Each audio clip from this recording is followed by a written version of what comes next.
Hey, Forrest here. Nothing like getting paid. And with ICCU's mobile app, I can deposit checks or accept Zelle payments so the money hits my account fast. I just wish there was an app for mowing the rest of these lawns. Right now, Lithia Ford of Boise is buying used vehicles. How much you want for the SUV? I don't know. Well, Lithia Ford will give you more than that. How much more? More than you think. I'm not thinking anything. I'm thinking you might get even more than that. See how much more you can get at Lithia Ford of Boise. When it comes to concrete, we've got you covered. RowPaint.com offers custom concrete coating services for your garage, business, warehouse, and more. And we do it in one day. We are your complete concrete coatings solution.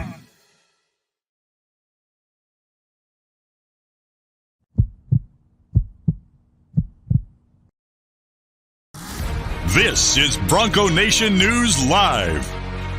The best interviews, the most informed opinions, the latest breaking news, all from the top Boise State insiders. Joining BJ Rains today is KTVB Sports Director Jay Tust. Check him out on Twitter at KTVB Sports Guide and make sure to check out KTVB.com. Today's broadcast is coming from the Cutwater Spirits Canned Cocktail Studios. Check out one of their more than 30 flavors of pre-mixed premium cocktails at your local gas station or grocery store. Now here's Jay Tust and BJ Rains with another edition of Bronco Nation News Live. Hey, how we doing, Boise State fans? Happy Tuesday to you here at Bronco Nation News. BroncoNationNews.com. It's Tuesdays with Tust. We got Jay Tust, Sports Director, over at KTVB. We're both mourning another tough loss for our big league baseball teams. Mariners fall. At least you guys went to extra innings. Cardinals were never really in it from the start once again. And Cardinals now 3-7, by the way, Jay. So not a great start. We're not better. We're 4-7. So back-to-back extra inning losses, heartbreakers. I can guarantee you the weekend of April 20th, one of our teams will not get swept. Well, at least one of our teams will win because they're playing each other, so they can't both lose on the same day. There we go. But glass half full on the BNN show. That's what we try to do here. But we got a lot to get to. We're going to get Jay's thoughts and reactions from the spring game. I do want to talk a little bit of Boise State basketball as well as they continue to try to build this super team, and some reaction that we got from my story yesterday. I'm curious Jay's thoughts on it. And then as we wrap up the show, Justin Schultz, the softball coach over at Boise State, is going to join us live, preview their doubleheader tomorrow against Nevada.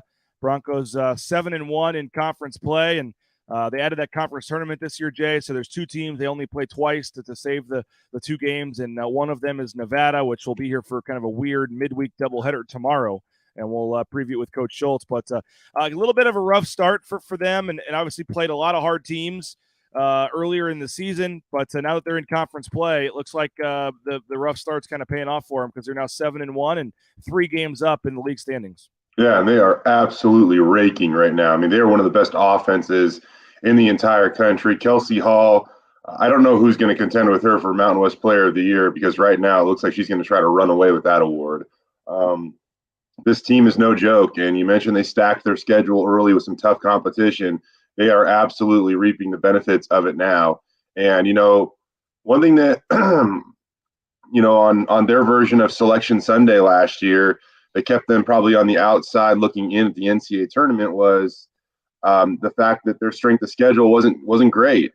And, they took some lumps early in the year, but their strength of schedule was like top 20 in the country when they went into league play. So they are it seems like they're in a really, really good spot right now if they can just keep up what they're doing to get to the tournament. Well, again, we'll talk to Coach Schultz live about 9:25 at the end of the show today. Do want to mention we're broadcasting from the Cutwater Spirits mobile studios. More than 30 flavors of pre-mixed premium cocktails. You can pick one up at your local gas station or grocery store. And if you are watching on YouTube, we would love for you to subscribe to that YouTube channel, youtube.com/Bronco Nation News. If you're on YouTube already, you can just click the subscribe like button at the bottom of the screen. We would love to have you as we continue to build the YouTube channel. If you're watching on Facebook or Twitter, we ask that you please flip over to the YouTube channel and download our app as well. It's in the App Store and Google Play, and you can have one-touch coverage of Boise State athletics by downloading the new Bronco Nation News app in your App Store or Google Play. Jay, I did want to briefly touch on basketball because I thought it was kind of a harmless, column that I wrote yesterday about Max Rice, and they're trying to build this super team, and there's some talk about how many scholarships they have left and how many players are they trying to get, and there's probably some news coming in the next couple of days here about a forward. They've been targeting another post player / center, and that's great, and they have one scholarship left to do that right now. But yesterday I saw a couple guards still linked to Boise State that they're recruiting, and so I tweeted something about this is interesting because they don't have any spots left at the moment. So somebody else is leaving or something's going on. And right away, I got 2 more responses, basically ripping the fact that Max Rice was still on scholarship when he could be going to school for free because his dad's the coach. And so I'll be completely honest. That's been out there a while, that kind of take, Jay, he can go to school for free. Why is he on scholarship? Do it for the betterment of the team. But I had never actually looked and done the research. Is it actually free for him to go to school? And so I, with the help of our friend Mike Walsh over at Boise State, got my hands on some of the documents and took a look at it, and basically found out that not only is it not free, first of all, you only get 65%. So everyone says, oh, it's free tuition because his dad's a coach. Well, you get 65% off. So to begin with, it's only 35%, 65% discount. You still have to pay 35% of the tuition. And that is for one kid. And they already have another kid on the team, Cade Rice, that is taking advantage of that stipulation. So Max Rice would get no discount at all. You'd have to pay 100% of his tuition. And that's not counting the cost of attendance stipend, which is over $5,000. The living expenses stipend, which is $6,000 a semester. They give them a stipend for their books and fees and things like that. So the total cost comes out to $28,700. Almost $29,000 that would go away essentially from Max Rice, and he would have to come up with himself to stay eligible for the team next year and be able to play. And now I don't think we're arguing, can Leon Rice afford that? I mean, he's a millionaire. He has plenty of money. If he chooses to do that, that is great. The point that I was mostly making was just the fact these people that say it's free, it's not free. It's $29,000. And with that, I don't think anyone should be criticized for not wanting to pay $29,000 for that to happen. So I get it, and even Jordan Kay posted an article where Greg McDermott, paid for his son's tuition the last year because there was a weird scenario where they got a 6th year for one of the players and they didn't have a spot for him. And so for 1 year, Greg McDermott, had put, an All-American back as a walk-on. And that's awesome. He should be commended for that. That's great if he wants to do it. But if he had said, no, I'm not doing it, or if that thought hadn't come up, I don't think that I don't think Greg McDermott should have been criticized for it. So I got some flack on Twitter, Jay. I'm curious where you are on this. And again, people are calling me a Leon Rice apologist and all this kind of stuff. And even afterwards, when I put it out there, people still thought it was, oh, that's nothing. It's an investment that he can make for the betterment of the team. And like I said, Jordan Kay even disagreed with what I wrote, and that's great. That's this healthy debate, and that's why everybody has an opinion. But where do you stand, I guess, on the 14th scholarship potentially of moving Max Rice to a walk-on if the right? I think I have your biggest your fact error on this. Okay. You said at the very beginning you thought it was relatively harmless.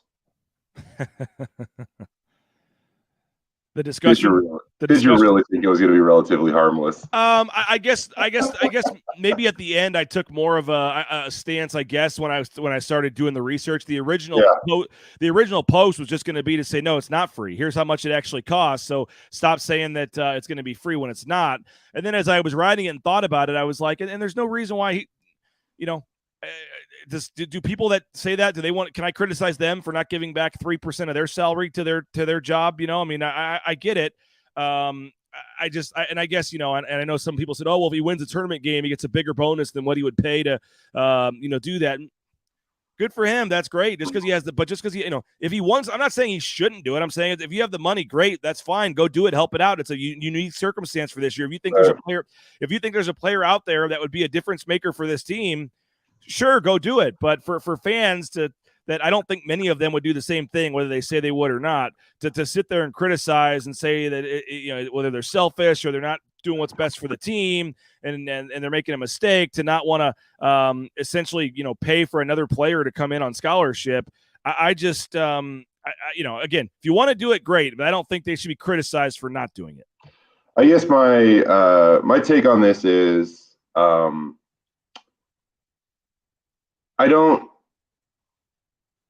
I think Max has earned it. Like, I mean, I really That's do a think whole other part of it. That's a whole other part of it. I think I really do think it can be that simple. And another part of it is, it almost makes it sound like Leon isn't invested in the program, and that couldn't be further from the case because, as you and I know, Leon probably could have jumped ship a couple of times for a bigger payday elsewhere. Like he could have done it, but he stayed at Boise State. He loves the circumstances at Boise State. I really believe he believes in the future of his program.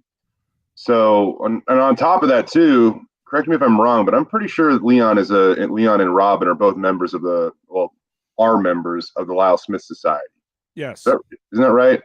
Yes. So that's a $25,000 commitment over a 5-year period from a coach that's in the program. I mean, he doesn't necessarily have to do that. Yeah. And that's, this would cost $29,000. He's already given 25 back already. Yeah. And so it's, I just don't, I don't think that it really needs to be a super complicated argument.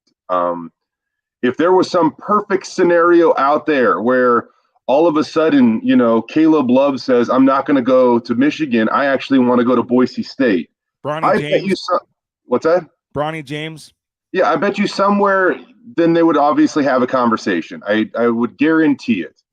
But I just don't know if that situation is out there. And I know that, there have been guards linked to Boise State, but if they get another commit and they take their final scholarship spot and they have no more scholarships, I don't know, what the chances are of them landing another guard, let's say, without a scholarship available. Like, I just feel like somebody would have to fall off the roster. And the only reason why I say that, there are only so many minutes to go around. And when you look at some of these guards that are linked to Boise State, I don't think they're going to go to a place that they know they're not going to be contributors, right? And I just, so the likelihood of them having to take max off scholarship to add a player that will actually come to Boise State and contribute, I don't know the likelihood of that. I mean, super big hypothetical, it probably isn't even fair, but let's just say that they were full on scholarships last year, but they really wanted Mo Silla.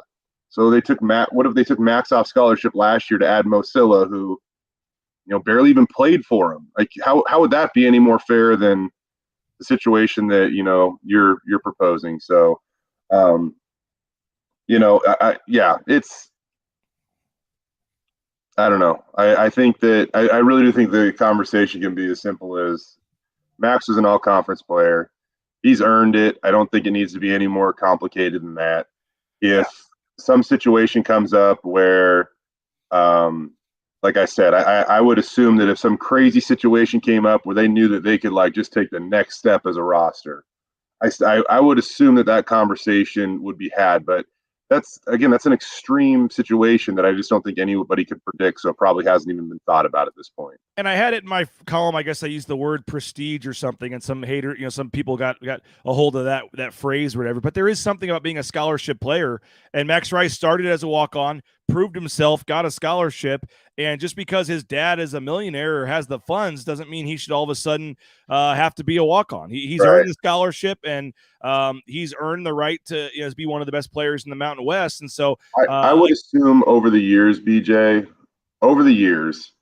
I know that, Leon Rice's salary is public, so we all know what it is. I would assume, though, that he isn't the wealthiest dad of a player, maybe even on the current team, but definitely over the years, right? And so if it's about money, I mean, I know that he's the head coach of this team, and it could impact his success and his track record. But if now the argument is that he's well paid, then I mean, why shouldn't another rich dads pick up his kid's salary then? Or his scholarship. Exactly. I don't know. Honestly, I didn't really know this was a big argument at the moment. I didn't really even know that, BJ. So I was just random. I was late to the party, man. I did not see this until everybody loves you on social media, so you don't get the negative tweets and stuff that I do sometimes. I guess, but I didn't really know that part of the equation. But yeah. Well, it's popped up, I'd say, at times during roster discussions and things in previous years. And then yesterday when I did say, oh, it's interesting, they're still linked to guards, including the one from UC Irvine, which is the one I think I retweeted. I said, this is interesting. And then that's when two more people said, well, they'd have a spot for him if Max Rice just went to be a walk-on again like he should be. And then it spiraled into people saying Max, it's nepotism that he's even on the team and that he didn't earn his scholarship. And, then they're uninformed about Cade Rice being on the team, taking up a spot as well when he is a walk-on. So, I mean, Jared says, I hate the term giving back. It assumes he took something. Coach Rice earned his money. Max earned his scholarship. Totally agree with that. Kurt says, great piece. Appreciate that. Though Max and Leon haters aren't really Bronco fans. Let's see what else we got.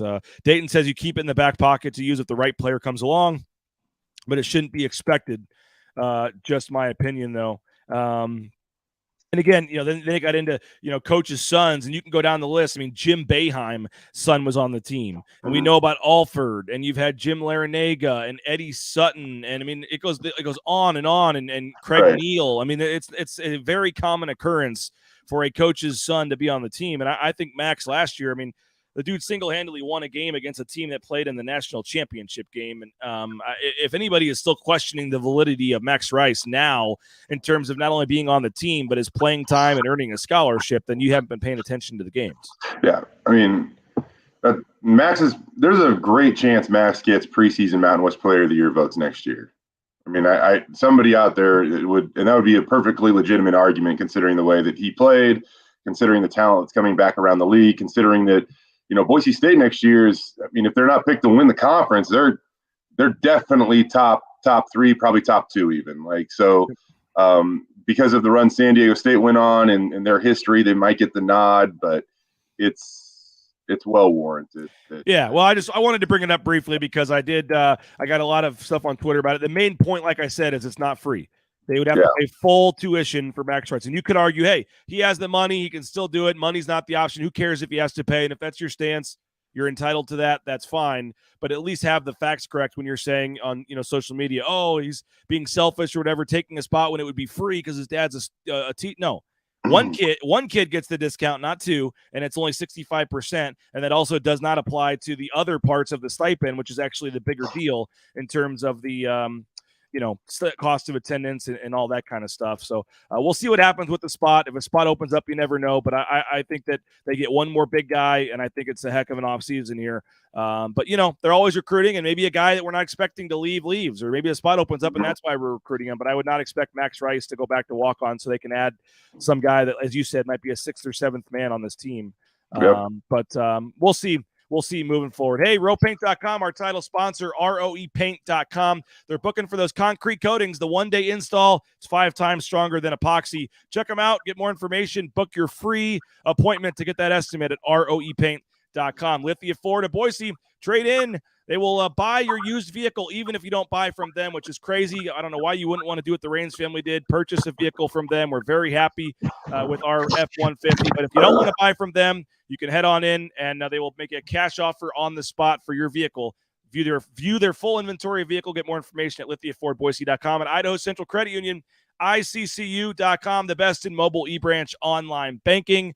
Check them out, ICCU.com. Do it more than 500,000 Idahoans have done of late, and make the switch to ICCU.com. And if you're looking for a job, how about TCS? Transportation Compliance Service can help you out. Transcompservice.com. Every step of the way to get into the trucking industry. Transcompservice.com. Before we get to our special guest, Jay, here in a couple of moments, I did want to get a quick thought from you on the spring game. What was your thought on the spring game? Your thoughts on Taylon Green, Ashton Genty, the defense, wherever you want to take it? Taylon's performance, was okay, I would say. You go back and you look at a couple of those throws, maybe a little bit off target. Maybe, I would say a couple of them, would have been difficult catches for his receivers, but they probably are going back and watching film thinking like, man, I probably could have came down with that. Steph Cobbs had one where he tried to climb the ladder in the end zone and couldn't quite haul it in. 9 of 20, probably want to be a little more efficient than that, obviously. But I thought, and this is not a quarterback controversy by any means, but I think that one of my biggest takeaways, in all honesty, was that Madsen seems like he could be a perfectly good number 2 quarterback for the Boise State football team this year. And, because of his size, I think that you want to count him out a little bit. Not saying you, but just generally. And he looked really good. Like, he just looked like he was in command. He didn't look overwhelmed. Everything he did was very fluid. He was 8 of 10 for 97 yards. I was actually pretty impressed with Maddox Madsen in the scrimmage, especially because we just haven't seen a lot of him in many live situations, right? Outside of that, man, Ashton Jeanty is a freaking dude. And him and George Holani are just going to be an unbelievable duo in the backfield come this fall. 167 yards and 3 touchdowns on 5 touches. And the thing about Ashton, he made it look easy. He was barely even touched on his 3 touchdowns. He made it look easy. So, how big is the hype going to get on Ashton Jeanty? It's with 3 or 4 months to go here until the season starts. And I'll throw this out to you real quick. John Mallory, I mean, what do you think the Vegas line would be on who leads the team in rushing yards this year? Because there are, people like Johnny truly believe that Ashton Jeanty is the better running back and will lead the team in rushing this year and end up being the featured back by the end of the season. I'm not sure, as we talked about last week, if I'm quite ready to go there yet. Yeah. But who do you think would be the Vegas favorite? And if it's pretty close, some teams don't have a number 1 because they don't have anybody.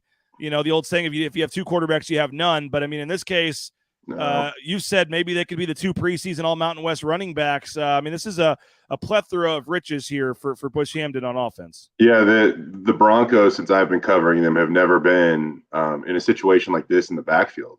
It's crazy, man. I still think that George leads the team in rushing. George probably gets us a few more of those. If he's, since he's the starter, he probably gets a few more of those short yardage type carries where maybe it drops down your yards per carry average. But I mean, when Dirk Cutter took over last year, George's numbers and his efficiency went through the freaking roof.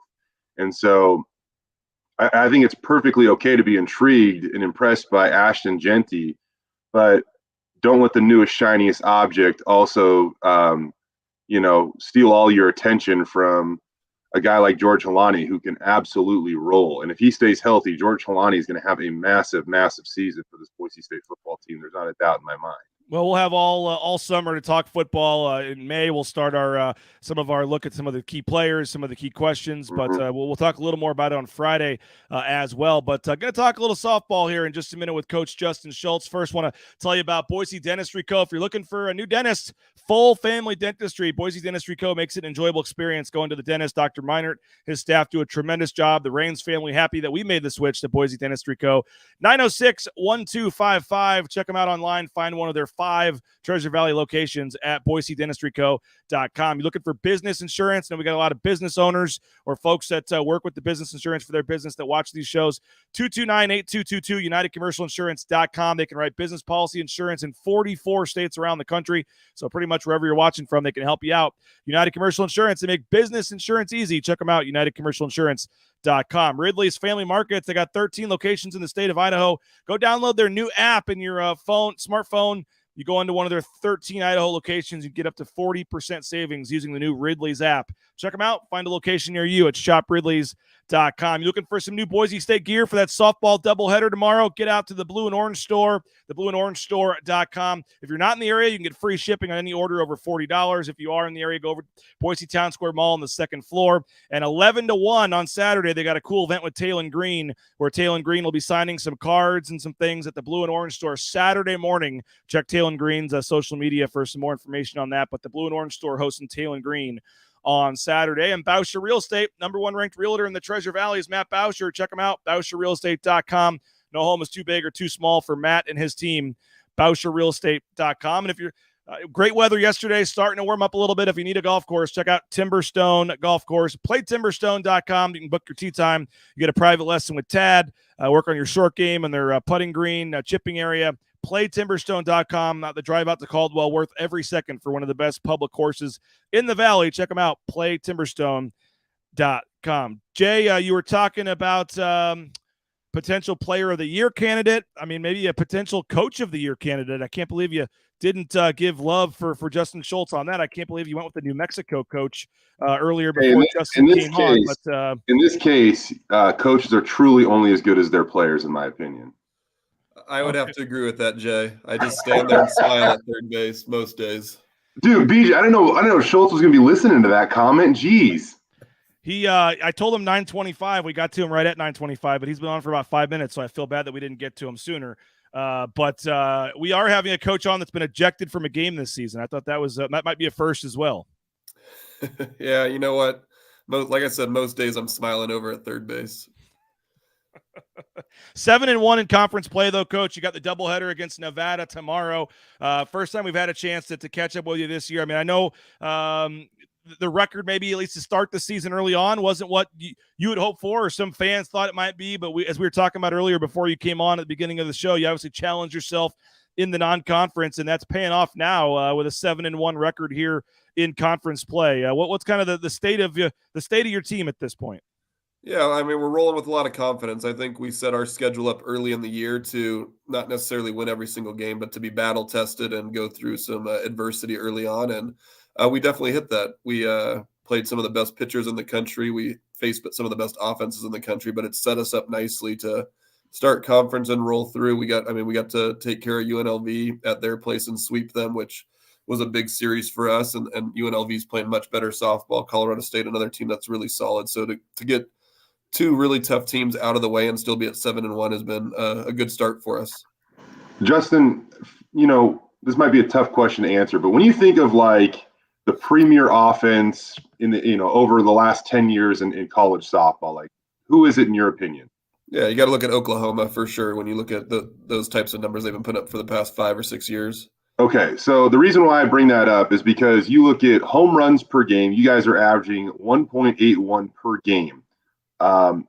Oklahoma and Vatech are the only two teams in the country averaging more. You want to look at slugging percentage. Oklahoma is 1, Boise State is 2. Runs per game, Oklahoma is 1, Boise State is 3.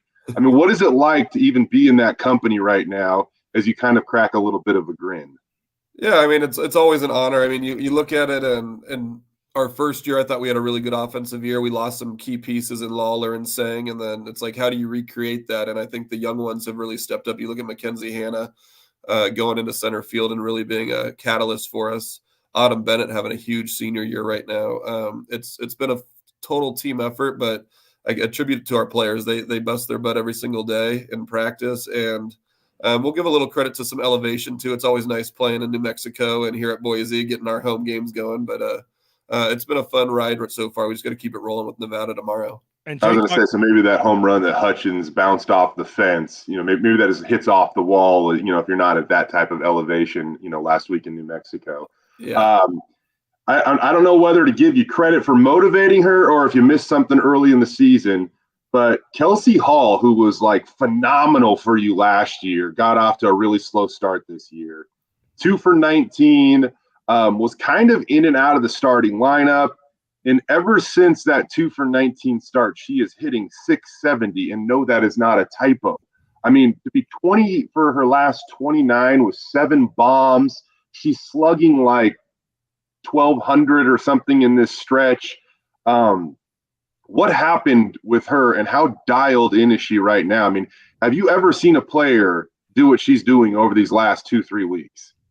No. I mean, what she's been doing, we knew she's special. I think part of it's confidence. Early on, we played a tough schedule, and we talked, and I had a quick pull on her at times. We needed to go with a defensive lineup at times, and so for her, she didn't get as many opportunities because of how deep we are offensively.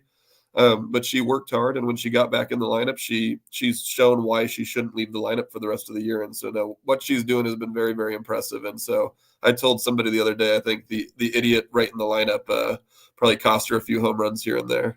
Hey, I know what that's like now. I was working on the lineup earlier this morning. I got a game tonight for the 8-year-old Mets. So I'm feeling we're 0-1 and we scored 1 run in our first game, Coach. So I know I'm already feeling the heat in terms of trying to get the lineup going. And I did text you for a little lineup help, but I'm going against the strategy tonight because we tried it in the first game, and I'm going to switch the lineup up a little bit. Jay, I was getting lineup tips from Coach Schultz here, so he's. I'm gonna give him credit for my turnaround as well if it happens. But I'm gonna guess you're gonna mercy rule the team tonight. Then, does the odds say that you got a great chance of it? I took his advice and we lost 13-1, so I'm gonna mix it up. I'm gonna mix it up tonight and see who the better coach is here. How are you gonna do that to him, BJ? I told you my motto, BJ. If you can't hit, get hit. So get on the plate and wear some pitches for him. You know, it is a little tough to tell an 8-year-old to go up there and don't swing the bat. So we're just wanting them to have a little fun. But no, you know, speaking of pitching, 7 of the last 10 games, you guys have given up 3 runs or less. I know we're talking about the offense here, but your pitching's been pretty good as well. Yeah, we once again started out a little bit rough. We were trying to figure out how to piece it all together. Some of those early losses, like I really go back and I look at UCF, we learned a lot about what we should be doing with our staff. Used Taylor a little bit too early in that game. So we've found Taylor can not only start, but she can close. And then same thing with Lindsay. So they complement each other nicely and really figuring out how the staff molds together. But at this point in the season, we are who we are, and you're going to see those two a lot. The remaining 15 games, we'll sprinkle in Brooke Thompson and Casey Aguanaga. But for the most part, you're looking at those two, and we're going to go as far as they continue to grow for us. Well, one more for me. I mean, the doubleheader tomorrow, kind of a weird Wednesday doubleheader, starts at noon, the first game. Just, I guess, the reasoning behind this with the scheduling and the conference tournament, and I guess what are your thoughts on playing the only 2 teams 2 times, I guess, and how that impacts things because you lost the game already, not being able to finish that series against Colorado State? Yeah, I think everybody in the conference is not a fan of the doubleheader. You don't want to go into a day and really potentially you could play one bad day and have 2 losses. It doesn't set you up for the most success, but I think at the end of the day, everybody in the conference, outside of I think one team, has to do it. So we just got to figure out a way to get through 14 innings tomorrow. Justin, just kind of I want a bigger picture question here for you. You know, you look at the new scoreboard over at the new video board, I should say, over at your guys' park. You know, we hear that, you know, there might be upgrades and other things on the way.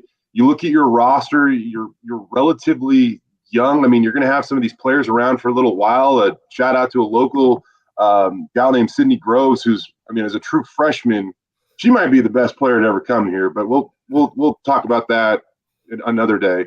But just how excited are you for the future of this and where it's trending right now? Yeah, it's been awesome. We're running with the momentum. Our recruiting classes get better and better. I thought our 22 class, which is Sydney's class, I thought was awesome. Our 23 class we're extremely excited about. We've already locked up our 24s for the most part. And then it's really what can the transfer portal do to continue to help us, I think, is a big one. Boise is a beautiful place, and I think that's been a huge success for it. But I think we don't want to just be in the mix for winning a conference championship once. We want to be able to, like, people have to go through Boise to win this thing. Coach, 20-11 overall. We mentioned 7-1 in league play. You know, obviously with the conference tournament now, the number 1 seed doesn't get the automatic bid that maybe it would in the past. So what is kind of the for someone that's been watching spring football or doing things and kind of jumping in right now to softball here for the last couple of weeks? What do fans need to know, and what is kind of the outlook for you guys? And obviously the big goal is to get back to the NCAA tournament. Yeah, I mean, every game matters. We got 8 home games or 9 home games left the rest of the way. Weather should be better. We've put ourselves in an at-large bid as well. If we don't win the conference tournament, I expect we should be in the mix for it. But we're sitting at, I think, 35 in the RPI right now. We're 31 in one of the other ranking systems, which puts us on the map. So our fans need to get out there and support us and create that home environment that can really be the edge. Well, Coach, before we let you go, I know you study a lot of game tape. You analyze a lot of things. I wanted you to analyze this golf shot for us right here. You can choose the attire. You can choose the size of his shirt. You can choose the swing. Anything you'd like. The floor is yours. Yeah, I'm pretty sure I was sitting in my golf cart right when he took that swing. Oh, no, that might be a different hole. Never mind. But that's not a bad swing. I think he's leaning back a little bit too much, trying to hit those bombs. Jay, get on that front foot a little bit. I'll give Jay the last word here then. That's way worse right here. Par 5, and we are hitting fairway wood. Now hold on a second here before we get. Let's just remember the post message here. Is the center of the fairway good, Jay? Oh, that was a good day. I'm excited for that again this year, BJ. Well, I'm hoping you can't. I'm hoping you're in the College World Series, right? And you can't make it. That's the goal. Yeah. But if it works out and we can have you out there, we'd love to have you. What was the? By the way, this picture here, was this when you told Jay there was coleslaw on his sandwich, or what was the deal here? I'm pretty sure that was right before Jay had to announce I was closest to the pin, and I think Kalen Downs was in that tournament as well. I'm not 100% sure, but yes, you're absolutely 100% sure. JP. You did win closest to the pin, though, but then you gave it to somebody else who ended up being in Jay's group, right, Jay? I think that's right, actually. Yeah. What a nice guy Justin Schultz is. Golly, man. Yeah, go buy a ticket, watch his team this week or on Wednesday. I appreciate that. We appreciate you coming on, Justin. Looking forward to catching up again time or two down the road here as you guys continue to work towards the Mountain West Championship and that spot in the NCAA tournament. You got a doubleheader tomorrow starting at noon. Then you go on the road. It's Saturday, correct, at San Jose State. So a big week for you guys to continue on with the winning ways. And, noon. What you mentioned, the weather getting better, so hopefully you get some big crowds tomorrow out at Donna Larson Park. The great Colin Mitchell will be out there tomorrow, so looking forward to coverage at Bronco Nation News, bronconationnews.com. And good luck, Justin. Get 2 wins, and we appreciate you coming on, sir. All right, thank you. I appreciate you guys. There he is, Justin Schultz. Jay, always enjoy having Justin on, and it's pretty obvious what he's done with this softball program in a short time here. Yeah, they're unbelievable. Seriously, one of the best offenses in the country. If you go sit in the outfield grass behind the fence, bring your glove because you're probably going to get a souvenir. Well, we appreciate Coach Schultz coming on. We appreciate everybody for watching. Jay, appreciate you as always. We'll do it again on Friday. Again, noon is the doubleheader tomorrow for softball if anybody is interested in checking that out, and hopefully they will. And thanks to Boise State for helping set up that interview. Have a great rest of your day. There might be some basketball news coming at some point. I think tomorrow is signing day. I think they'll have at least one signing, and I think Coach Rice may be doing some media stuff tomorrow as well. So we'll continue the basketball discussion as they wrap up spring football. I think today is actually technically, Jay, the last spring football practice, but there's no media or anything associated with that as they wrap up the spring. So a lot still to get to. It's going to be a long off season, but a fun off season as we kind of count down the days towards that Washington game in the first weekend of September. So, Jay, appreciate your time as always, and we'll do it again Friday. Have a great day, everybody. We'll talk to you later. Bronco Nation News Live, bronconationnews.com.